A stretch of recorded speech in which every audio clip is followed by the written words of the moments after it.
No one knows for sure why eastern tiger snakes huddle together in their hiding places. It's anybody's guess. Maybe they just like the company.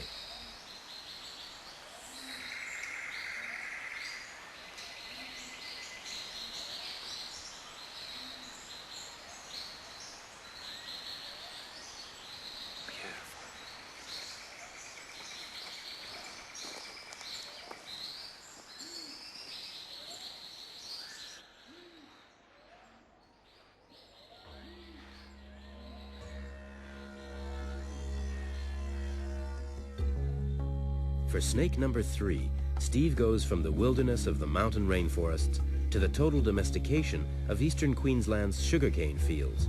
This is taipan country.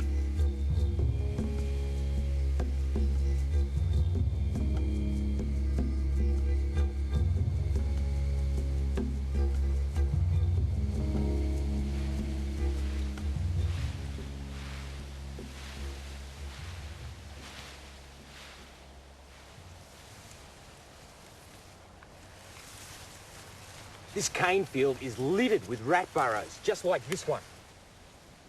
And given how prevalent the rats are, I would assume there'd be loads of taipans cruising around. But I'd say they're either down inside the rat burrows or somewhere where it's cool. Despite the fact the sun's gone down, it's still stinking hot. So I'll come back a little bit later on.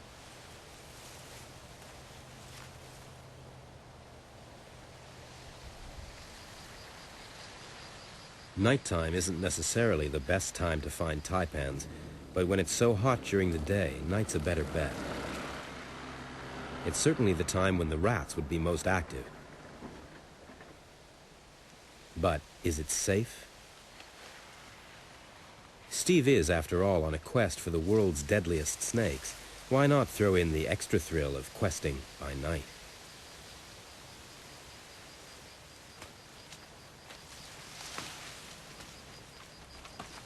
Ooh, taipan.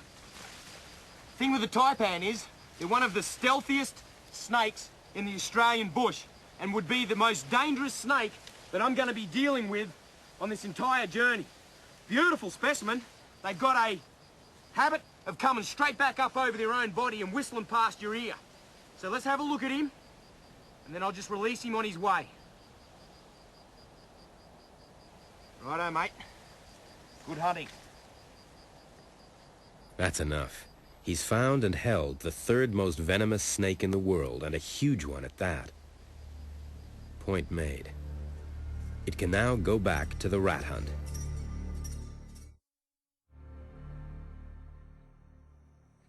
For the 2nd most venomous snake in the world, Steve goes home to Brisbane, stopping by at the reptile park to visit his animals.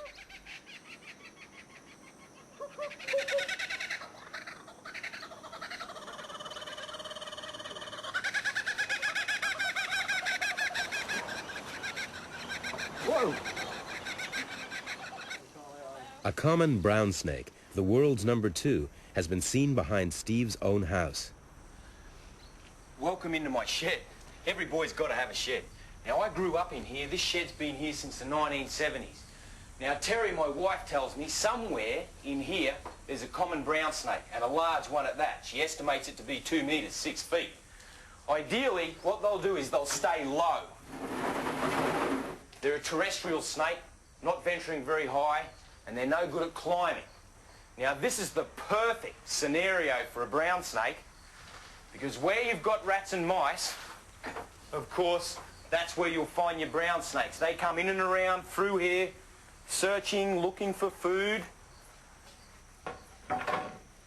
Oh, there goes a little mouse now. European house mouse.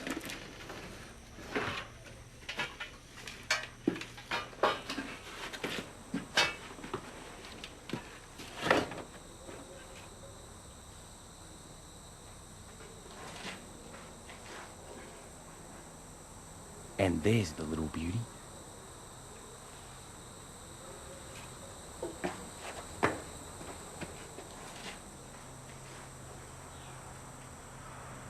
Snakes quite often find their way up into cars' engine blocks. Now comes the tough part of trying to get this highly venomous snake out of quite a tight area. The common brown lives up to its name in places where people are common. It gets into Australians' houses a lot, and when Australians are bitten, it's usually by this snake.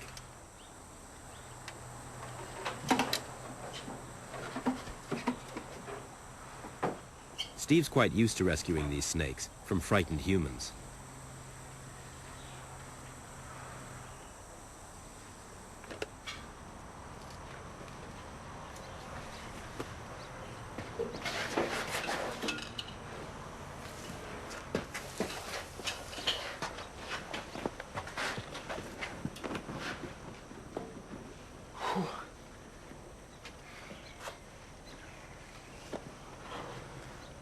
Wow, what an epic. Common brown in that kind of environment is certainly very dangerous. I've had to use a catch bag. I don't muck with him. It's tail, into a catch bag, and now I'll get him back out into the bush where he can never run into a confrontation with people again.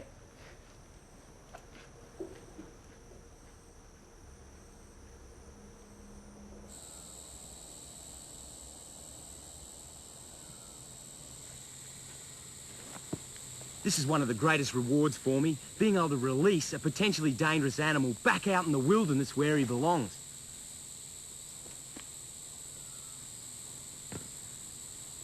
Have to be a little careful, because they normally come out of this bag very cranky.